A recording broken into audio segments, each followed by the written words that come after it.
बिस्मिल्लाहिर्रहमानिर्रहीम। क्या आपने कभी सूरज और चांद की हैरत अंगेज खिलकत के बारे में सोचा है? ये दोनों इतने रोशन क्यों हैं? क्या सूरज पर कुछ लिखा हुआ है जिसे हम पढ़ नहीं सकते?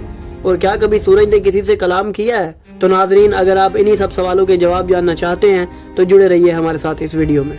इस दुनिया में मौजूद हर चीज़ अपने अंदर हज़ारों राज छुपाए हुए है और इसकी छोटी से छोटी चीज़ भी अपनी खिलकत के लिहाज से इतनी ज़्यादा कॉम्प्लिकेटेड है कि जब हम इसकी साख्त का मुशाहिदा करें तो इंसान की अकल हैरत में पड़ जाती है और बेसाख्ता वो इसके बनाने वाले की तारीफ करने लगता है।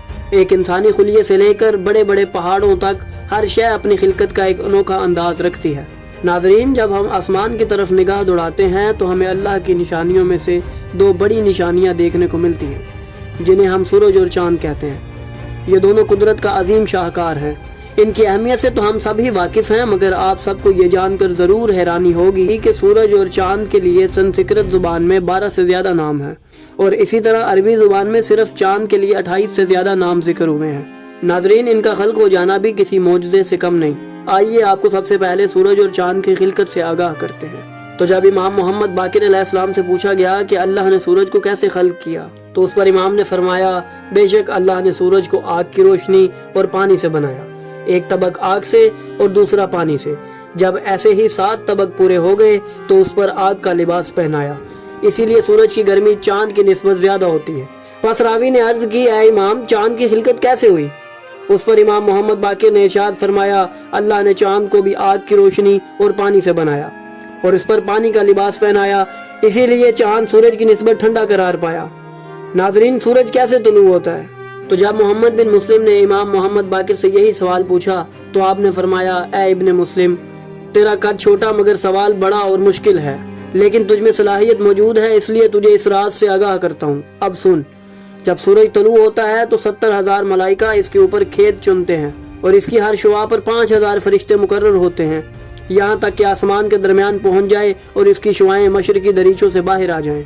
बस एक फरिश्ता इसे नूर की तरफ पलटाता है, तब वो ज़मीन व आसमान के दरमियान पहुँचता है और इसकी शुआएं ज़मीन की तह तक पहुँच जाती हैं।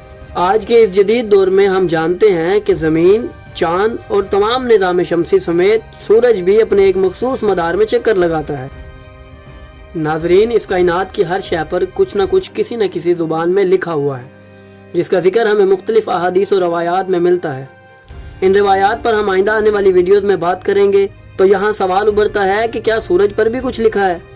तो उसका जवाब है हाँ। रसूल अकरम सल्लल्लाहु अलैहि वसल्लम का इरशाद मुबारक है, बेशक सूरज के 2 चेहरे हैं, एक अहले ज़मीन के लिए चमकता है और दूसरा अहले आसमान के लिए।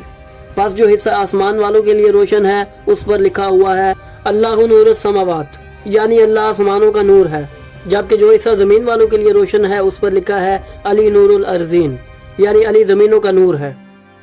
नाजरीन, क्या कभी सूरज से आवाज़ भी आई है? तो इसका जवाब है हाँ। जब हम सीरत की किताबों का मुतालिया करते हैं तो हमें मिलता है कि सूरज से इमाम अली इब्न अबी तालिब ने कई मरतबा गुफ्तगू की है। तो यहाँ सवाल उभरता है कि क्या अब भी सूरज से आवाज़ आ सकती है? तो आपको ये जानकर हैरत होगी कि इमाम महदी अलैहिस्सलाम के ज़हूर की निशानियों में से एक ये भी है कि सूरज से एक आवाज़ आएगी जिसे हर इंसान अपनी ज़ुबान में सुनेगा। तो ये थे वो चंद हक़ाइक़ जिन्हें बहुत कम लोग जानते हैं, जिन्हें सिर्फ उन्हीं हस्तियों ने जाहिर किया जो सूरज की भी खिलकत से पहले मौजूद थी। हम आने वाली वीडियोस में ऐसे ही हैरत अंगेज हक़ाइक़ आपके सामने बयान करते रहेंगे। तो अगर आपको हमारी ये काविश अच्छी लगी तो हमारी वीडियो को लाइक करें, हमारे चैनल को सब्सक्राइब करें और बेल आइकन को भी दबा दें ताकि आपको आने वाली हमारी वीडियोस मिलती रहें और आप इल्म से मुस्तफ़ीद होते रहें।